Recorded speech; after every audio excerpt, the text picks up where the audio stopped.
Fala pessoal, sejam bem-vindos ao episódio dessa semana do Perguntando Teologia, nosso podcast que disponibiliza novos episódios todas as sextas-feiras, bem cedinho. Hoje eu estou aqui com Thiago Jordão, que é teólogo e professor na área do ensino bíblico. Tudo bem, Thiago? Tudo bem, Rafinha, graças a Deus. Um privilégio estar conversando mais uma vez com você e participando junto com os nossos ouvintes também. Muito bem, então vamos para a pergunta, Thiago. A pergunta, de forma geral, trata sobre a possibilidade de fragmentar as áreas da nossa vida. Seria mais no sentido assim: será que eu posso, como cristão, separar a minha vida pessoal, a minha vida profissional, amorosa, da minha vida espiritual? Tem como um cristão fazer isso? E dentro disso, a gente acaba caindo em conceitos teológicos que eu queria que você falasse um pouco sobre. Por exemplo, sobre o dualismo. Como que a gente pode, inicialmente, caracterizar esse conceito para depois a gente partir para a resposta geral dessa pergunta? Realmente, existem algumas palavras, Rafinha, que a gente acaba se acostumando a utilizá-las dentro de alguns contextos, não é? Como, por exemplo, uma conversa teológica, como uma aula de escola dominical, uma mensagem, e a gente vai se acostumando não só a dizer, como também a ouvir essas palavras, e nem sempre está claro para a gente definido qual é o sentido delas. E dualismo é uma palavra que ela tem a sua origem desde um pensamento filosófico, na verdade. Ela acho que é uma palavra que nasce no contexto filosófico e vem para várias outras áreas da vida, que ela pretende sempre expressar aquela tendência ou aquele comportamento de separar as coisas em partes distintas. Por exemplo, dentro do contexto de filosofia, esse termo vai ser usado para conversar se nós podemos separar aquilo que é material, como o nosso corpo, como o nosso mundo, né, que nós vemos, daquilo que é imaterial, daquilo que é espiritual, daquilo que é um mundo transcendental, né? E esse termo vai ser utilizado e aplicado dentro do contexto teológico justamente para dizer a mesma coisa, se nós podemos fazer essa distinção nas nossas vidas. Então, será que nós podemos separar as nossas vidas, né? Criar estas esferas da vida, como você citou, ou pelo menos separá-las em coisas materiais e coisas espirituais, né? Ou coisas seculares, né? A palavra que significa aquilo que é deste nosso século, então aquilo que é deste mundo, das coisas espirituais. E aí nas coisas seculares eu coloco, por exemplo, o meu trabalho, coloco os meus relacionamentos, e nas coisas espirituais eu coloco a minha vida com Deus, a minha moralidade, as minhas atitudes, meu desejo por santidade. Então é isso que a gente define como um dualismo. Dualismo é a prática de nós analisarmos a nossa vida como se ela fosse partida em duas. De um lado estando tudo aquilo que é material, físico, dessa vida, e do outro lado estando tudo aquilo que é espiritual. Bom, Thiago, agora que a gente já tem o conceito de dualismo esclarecido, eu volto para a nossa pergunta principal. Será que tem como a gente, como cristão, separar a nossa vida espiritual das nossas outras esferas da nossa vida? Ou será que é só uma desculpa para a gente não querer colocar os valores morais que o cristianismo traz, colocar também as consequências sobre algo errado que o cristianismo traz na sua mensagem também, nessas outras esferas da nossa vida?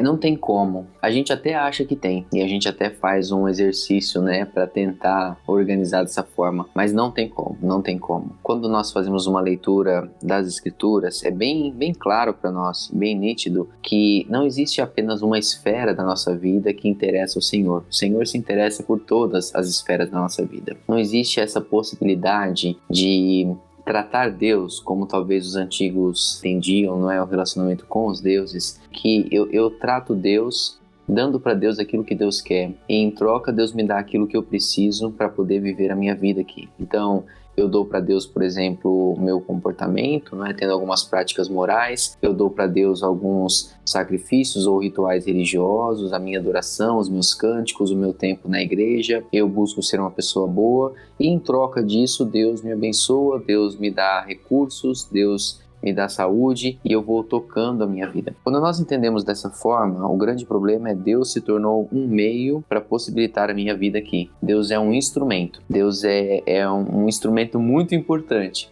mas ele nada mais é do que um meio para possibilitar a minha vida. E cada vez que nós fazemos isso, e nós fazemos muito isso, nós caímos justamente nesse erro de inverter os fins pelos meios, porque a nossa vida ela existe para a glória de Deus, e não Deus quem existe para possibilitar uma vida boa, uma vida tranquila. É o contrário. Então é por isso que tudo na minha vida interessa ao Senhor. As Escrituras apresentam uma integralidade do ser humano, ou seja, cada área da minha vida, cada esfera da minha vida, ela pertence ao Senhor. Ela é de interesse do Senhor. Deus tem interesse nessa área da minha vida. É por isso que quando nós vemos Kuyper, por exemplo, um pensador que disse algo muito interessante sobre isso, quando ele fala que não existe 1 centímetro quadrado das nossas vidas, e nesse mundo em que Jesus não põe a mão e fala, isso aqui é meu, a nossa vida pertence completamente ao Senhor, completamente ao Senhor. Nós temos uma visão tanto quanto distorcida quando nós fazemos esse dualismo, ou quando nós fazemos essas divisões, que nós falamos, né? É muito comum a gente ouvir, por exemplo, alguém falando, peço oração pela minha vida espiritual, ou seja, ela pede para que Deus o ajude naquilo que diz respeito a essas práticas religiosas, entende? Mas a gente não encontra nas Escrituras uma possibilidade de ter uma vida religiosa e ter a vida amorosa e ter a vida vocacional no meu trabalho e ter a vida particular. Deus, ele é o Senhor sobre todas as esferas da nossa vida. É uma prática da nossa incredulidade, é uma prática da nossa falta de confiança, essa tendência que nós temos de segmentar as nossas vidas, porque a partir dessa segmentação, dessa divisão, eu posso dizer onde eu quero que Deus opere e onde eu quero que Deus não opere. E aí as pessoas dizem aquelas coisas do tipo, não, eu ainda não estou pronto para entregar esta área da minha vida ao Senhor. Veja, isso não existe. Nós não assumimos um compromisso com Deus, algo do tipo, Senhor, quero que Tu sejas o Deus da área espiritual da minha vida. Nós entregamos a nossa vida para Deus. E a partir do momento que entregamos nossa vida toda para Deus, Deus influencia, Deus interfere e Deus deseja ser glorificado em todas as áreas da nossa vida. Não é aquela imagem como se eu colocasse Deus como gerente na minha vida, então eu permito que Deus gerencie algumas áreas da minha vida, e quanto mais espiritual eu vou me tornando, mais áreas eu vou permitindo que Deus gerencie. Então se Deus fala, eu sigo aquilo que Deus fala na minha vida profissional, por exemplo, aquilo que Deus fala eu faço, mas na minha vida amorosa eu ainda não entreguei ao Senhor, então infelizmente eu ainda não posso seguir aquilo que Deus fala. Não, isso é um completo absurdo, isso é uma completa distorção da realidade, isso é de fato a nossa incredulidade buscando jeitos para nos organizar com Deus, mas isso não existe, isso não funciona. Nós entregamos a nossa vida toda ao Senhor, e uma das maiores dificuldades que nós temos nos nossos dias hoje é justamente essa confiança parcial que nós temos em Deus. É nós confiarmos nos médicos para alguma coisa, confiarmos em nós mesmos para a maioria das coisas, confiarmos no conselho dos outros para as outras, e quando não tem mais jeito, aí a gente corre para Deus, aí nós confiamos em Deus. É interessante novamente que a gente tem outra expressão bem comum de nós ouvirmos e utilizarmos, é que quando uma situação fica muito difícil para a gente resolver, a gente fala, esse caso aí só orando, essa situação só orando, né? Ou seja, tipo, isso aqui agora precisamos entregar para Deus. Nós precisamos entregar tudo para Deus. E eu ousaria dizer que a nossa dificuldade não é confiar em Deus naqueles momentos em que nós vemos a nossa incapacidade, em que está latente para a gente que nós não temos como resolver aquilo, como uma doença incurável, como uma situação que nós já esgotamos os nossos recursos para tentar resolver aquele problema dentro de casa, um relacionamento com o filho. Quando é nítido para nós que a situação não tem mais como ser resolvida com as nossas forças, é fácil confiar no Senhor, porque nós já tentamos tudo o que podíamos por conta própria. Então percebe que na verdade eu não estou confiando no Senhor, eu estou esgotando as outras possibilidades, e quando ninguém mais tem mais nada a dizer, ninguém mais tem mais nada a sugerir, então agora eu entrego aquilo para o Senhor. Minha dificuldade é confiar no Senhor quando eu tenho experiência, quando eu tenho know-how, quando eu tenho recursos, quando eu tenho capacidade, porque é aí que as Escrituras vai nos dizer, maldito o homem que confia no homem, mas é bendito o homem que confia no Senhor. Confia no Senhor de todo o teu coração e não te estribes no teu próprio entendimento. É justamente o oposto de confiar no Senhor, é eu confiar em mim mesmo, é eu trazer, não é, as coisas para esse lado da vida em que eu resolvo e que eu não preciso incomodar o Senhor ou buscar o Senhor para que o Senhor resolva.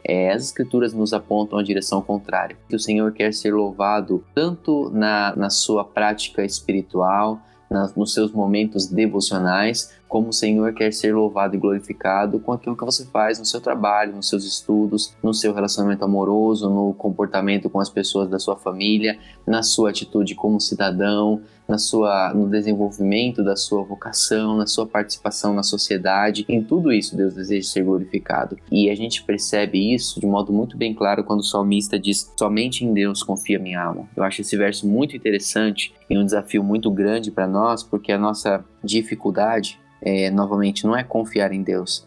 A nossa dificuldade é confiar somente em Deus. Porque confiar somente em Deus só consegue fazer aquele que entregou a vida completa nas mãos de Jesus. Aquele que assumiu a sua falência, não é? Que é o sentido da palavra quebrantamento. Aquele que assume a sua falência e entrega a sua vida toda para o Senhor. Fala: Senhor, a minha vida está aqui, completa nas tuas mãos, íntegra nas tuas mãos, inteira nas tuas mãos, para o que o Senhor quiser fazer em todas as áreas da minha vida. É isso que as Escrituras nos mostram, é esse o caminho que as Escrituras nos dá. Então nós devemos, por mais que seja contracultural, não é? Por mais que seja contra os nossos comportamentos e instintos, a gente deve cada vez mais evitar essa partilha da vida, fazer essa dicotomia da vida e esse dualismo entre vida espiritual e vida material, e entender que a nossa vida pertence toda ao Senhor. Quer comais, quer bebais ou façais outra coisa qualquer, fazei tudo para a glória do Senhor. Muito legal, Thiago. Muito bom esses textos que você traz. Realmente eles iluminam muito nosso entendimento sobre isso. Teve um texto que veio aqui na minha cabeça também, algo que Paulo fala muito sobre, né? Sobre a convergência de tudo em Cristo. Isso é algo que está na Bíblia que realmente também pode se aplicar a essa nossa questão que a gente está tratando aqui, não é mesmo? Sim, sim. Eu acho que esse versículo ele fala a respeito da gente convergir tudo, né? E quando a gente olha o contexto ali, eu acho que ele puxa mais pro lado externo, ou seja, eu entender tudo aquilo que está ao meu redor convergindo na direção de Jesus, né? Fazer convergir em Cristo todas as coisas. Mas para que essa conversão externa aconteça, precisa primeiro, antes, acontecer uma conversão interna, né? Eu preciso colocar a minha vida toda diante do Senhor, fazer toda a minha vida, o meu coração, meu pensamento convergir na direção do Senhor, porque se tá tudo em Cristo, se o meu pensamento tá em Cristo, é para lá que eu vou levar o meu trabalho, é para lá que eu vou levar a minha vida toda, né? E isso, de fato, partindo aqui para a parte prática, né? A gente sabe que é um desafio, porque nós costumamos ver a nossa vida vocacional olhando para qual carreira que está prometendo mais dinheiro, a nossa vida amorosa, olhando para a melhor possibilidade que nós temos, mas é um exercício profundamente espiritual entender que toda a nossa vida deve apontar na direção de Jesus e não apontar em outros interesses ou não ser motivado por outras questões, mas única e simplesmente a glória do Senhor. Muito bem. Obrigado, Thiago, mais uma vez, por mais uma pergunta respondida. Queria convidar os ouvintes a continuarem mandando suas dúvidas, também interagindo com a gente pelo Instagram. A gente está no YouTube também, se você quiser compartilhar esse episódio em forma de vídeo ou em forma de áudio, também seria muito legal. A gente convida vocês a estarem com a gente na próxima sexta-feira. E é isso, pessoal. Até o próximo episódio.